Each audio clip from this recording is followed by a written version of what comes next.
12 नक्षलवाद्यांनी आत्मसमर्पण केलं। नक्सलियों ने जो आत्मसमर्पण किया है, क्या कहेंगे?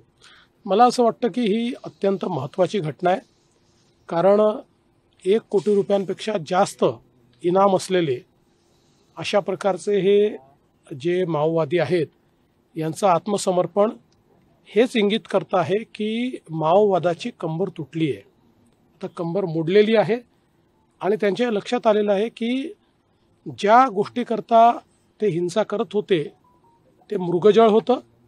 त्यांनी आता पुन्हा भारताच्या संविधानावर पूर्ण विश्वास दाखवत मुख्य धारेमध्ये येण्याचा निर्णय घेतलेला आहे आणि म्हणून मी त्या सर्वांचं अतिशय मनपूर्वक स्वागत करतो। विशेषतः आपण बघितलं असेल तर पहिल्यांदाच पूर्ण गणवेशात शस्त्रासहित आत्मसमर्पण होताना देखील आपण बघितलं। यातनं एक संकेत आणि संदेश उरलेले जे माओवादी आहेत त्यांना जातोय की तुम्हीही आत्मसमर्पण करा। आत्मसमर्पण केलं तर तुमचंही जीवन चांगलं होईल, नाही केलं तर त्यांना आवश्यकतेप्रमाणे अटक केली जाईल किंवा त्यांनी हल्ला केला तर प्रतिहल्ल्यात त्यांना न्यूट्रलाइज केलं जाईल।